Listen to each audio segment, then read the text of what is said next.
Hi there, I'm Sarah, and I want to share how I handled the most toxic person in my life. So, I'm a 32-year-old marketing executive, and up until recently, I thought I had everything sorted out. Great career, amazing husband, Mark, and our sweet little girl, Emily, who just turned 4. Life was good. But then there was Jessica, Mark's younger sister. At first, I thought we'd get along great, maybe even become close friends. But I couldn't have been more wrong. From the beginning, I got this weird vibe from her. She'd give me these looks like she was sizing me up. I tried to ignore it, telling myself I was just imagining things. Sarah, you're overthinking it. Mark would reassure me whenever I brought it up. Jess is just a little intense, she means well. Still, I couldn't shake the feeling something was off, especially during family gatherings. She'd make these backhanded compliments like, "Oh, Sarah, that dress is so bold. I could never wear something so daring at your age." I mean, seriously, I'm only 3 years older than her. Fast forward to our 5th wedding anniversary. Mark and I were planning a long overdue night out, just the two of us. How about that new rooftop restaurant downtown? Mark suggested, his eyes lighting up. It sounds perfect. I replied, but a small worry crept in. What about Emily? That's when Jessica jumped in, all smiles. I can watch her. You two need a night out. The idea of leaving Emily with her made me uneasy, but Mark seemed so excited, and I didn't want to start an argument. Are you sure? I asked, hoping to detect any sign of insincerity. Of course, Jessica beamed. Emily and I will have a great time, won't we, sweetie? Emily just shrugged, too busy with her coloring to notice the tension. Mark squeezed my hand. It'll be fine. Let's do it. That evening, we got all dressed up and ready to go. I knelt down to Emily's level, giving her a big hug. Be good for Aunt Jessica, okay? Mommy and Daddy will be back soon. As we left, I couldn't shake a strange feeling, like something in Jessica's smile wasn't quite right, but I pushed the thought away. It was just one night. What could go wrong? Oh, if only I'd known then what I know now. Mark and I arrived at the fancy restaurant, chandeliers sparkling overhead, the smell of gourmet food in the air. We ordered champagne to celebrate our 5 years together. To us, Mark said, raising his glass, and many more years of happiness. I clinked my glass against his, but my gut wouldn't let me fully relax. Do you think Emily's okay? I asked. Babe, she's fine, Mark reassured me, reaching across the table. Jessica's got this. Try to enjoy tonight. I nodded, trying to shake the worry. For a little while, I did.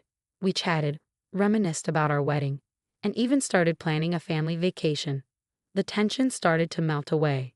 Remember our first dance? Mark asked with a grin. I was so nervous I almost stepped on your dress. I laughed. How could I forget? You looked terrified.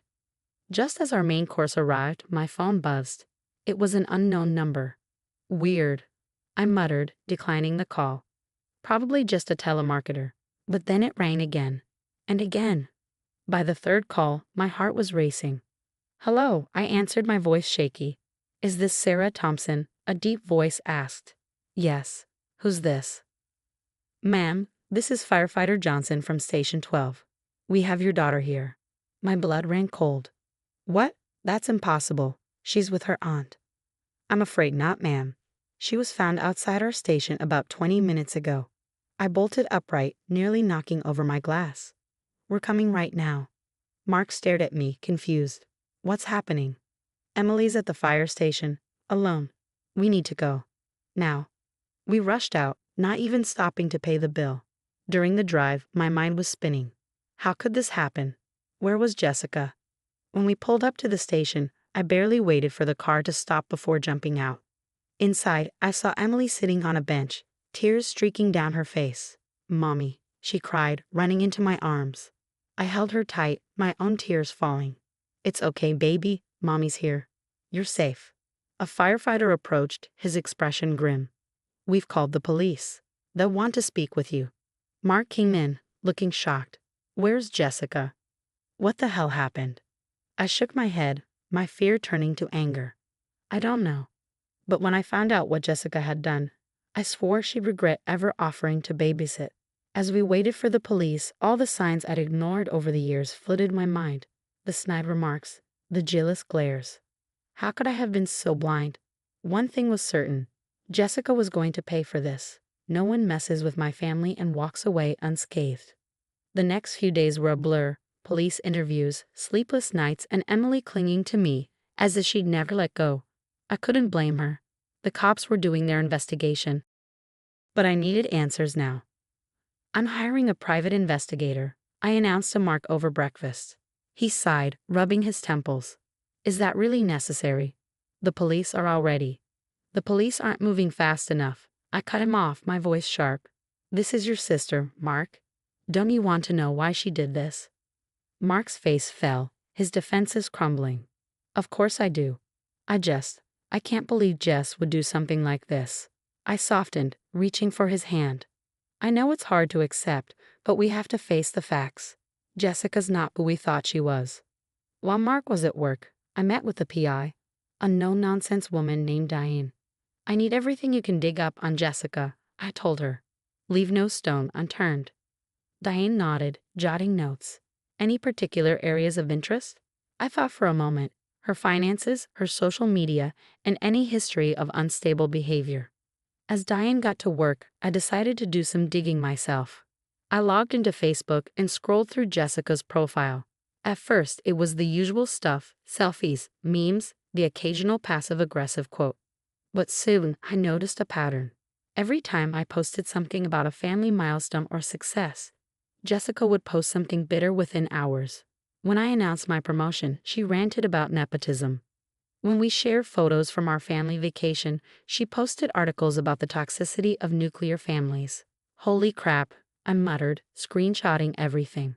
Just then, my phone rang. It was Deanne. You're going to want to see this, she said. Check your email. I opened my laptop and what I saw made my blood boil. Diane had sent me screenshots of messages Jessica had sent to various family members, spreading lies about me. One message read, "Did you know Sarah's cheating on Mark?